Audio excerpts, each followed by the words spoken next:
Ladies and gentlemen, boys and girls, children of all ages, we're back and we're bad. Welcome once again back to the down deep, dirty South.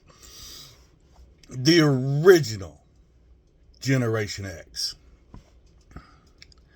And just like I said, I am born and raised in the South.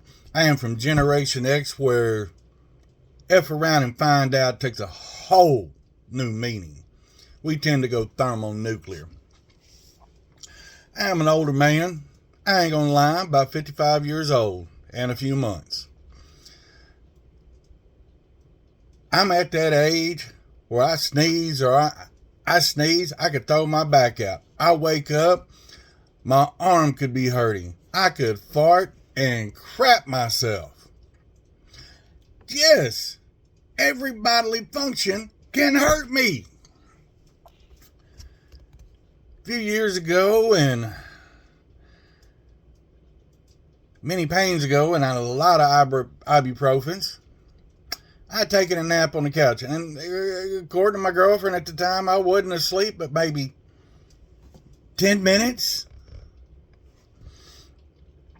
I woke up with my arm excruciatingly hurting. I couldn't move it more than this, just bare movements. Last time I'd had that happen, I had a fat kid fall down on me, jam my clavicle up into my throat, and I was in a brace for about 6 months for that. I had no idea what I'd done, but I tried everything for the next couple of hours to make it feel better. I took ibuprofen, I took hydrocodone, I took a hot shower, I tried a heat pack, ice packs, and a TENS unit. Nothing was helping. I finally said, screw this. I made her take me to the hospital. Now, in this day and age, there's a lot of drug seeking going on. And I walked in and I explained to the pretty nurse. Now, at this point in time, I'm in law enforcement. And there had been a large upsurge in drug seeking at the hospital. So I thought I'd make it a little easy on them. I took my badge, put it on my belt. Even though I was wearing jeans and a t-shirt. I put on my sheriff's office issued jacket and hat. It said Union County Sheriff's Office. On the back, Lieutenant Pendleton. Jacket, Lieutenant Pendleton. Everything. The waiting room at the hospital, believe it or not, is flat empty. Ain't a soul to be found. I get taken in the back. As usual, I take a book with me. I'm sitting there reading. My arm is hurting. But as long as I keep it perfectly still, I'm okay. Now, I've done transports up to the hospital before, and I know how to read their board. There is one name on that board. One. Yours truly. 3 to 4 hours later, doctor finally comes in, and I tell him, look, yes, I'm in pain. I go, right now, a 1 or 2, but if I do this, I get in a lot of pain. And the doctor should have been able to see. All he had to do was look at the heart rate monitor that kept jumping up to 200 every time I moved my arm. Now, I dealt with this doctor before when seeing inmates from the jail, and he was known to purposely cause pain. And that doctor grabbed my arm and yanked it straight above my head. In that instant, multiple things came out. I screamed like I was being tased again. Except being tased felt better. Everything went white. Like pain white. You know that level. You go from being at a 1 or 2 or even an 8 or 9, and you're at 20 now. To the point I didn't know if I could breathe, spell, anything.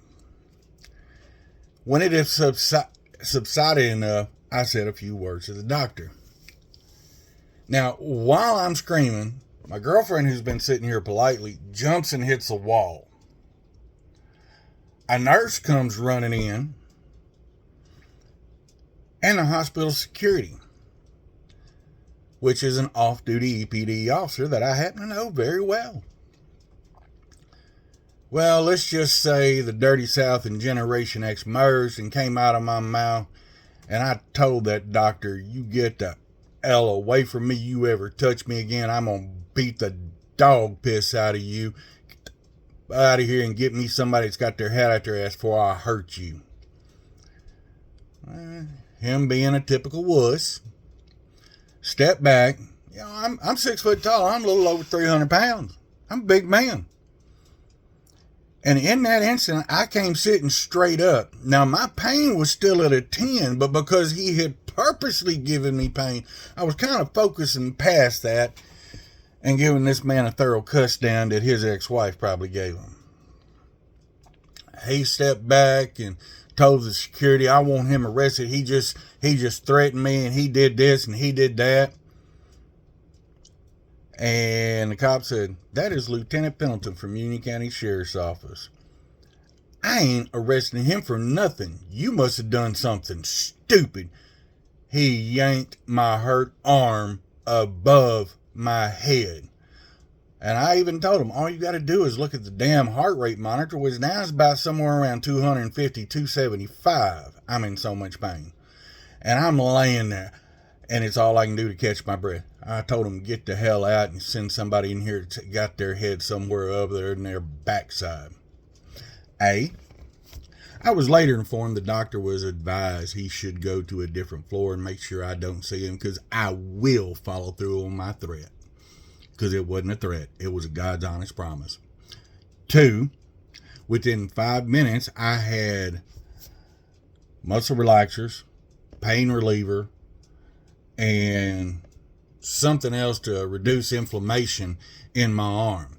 Because he now realized I wasn't pain seeking. I was in pain and going to whoop his. I had a pretty little nurse come in, and she said, thank you. Somebody need to put him in his place. He's an ass. And within 5 minutes of that occurrence, I was at the door after sitting there over 3 hours. There's a lot of things you can do. Call me names. I've been spit on. I've even been peed on. And not by a baby. You don't screw with my friends. You don't screw with my family. And you damn sure don't purposely cause me pain like some sadistic ass. Let's just say me and the sheriff went back up there the next day, talked to the head of the hospital, because I informed him of all the records I'd kept of all the times this one particular doctor had purposely caused pain to inmates. I hadn't seen the doctor since. F around and find out down in the deep dirty South. Peace-loving, nacho grease, fat bottom girls make the world go round.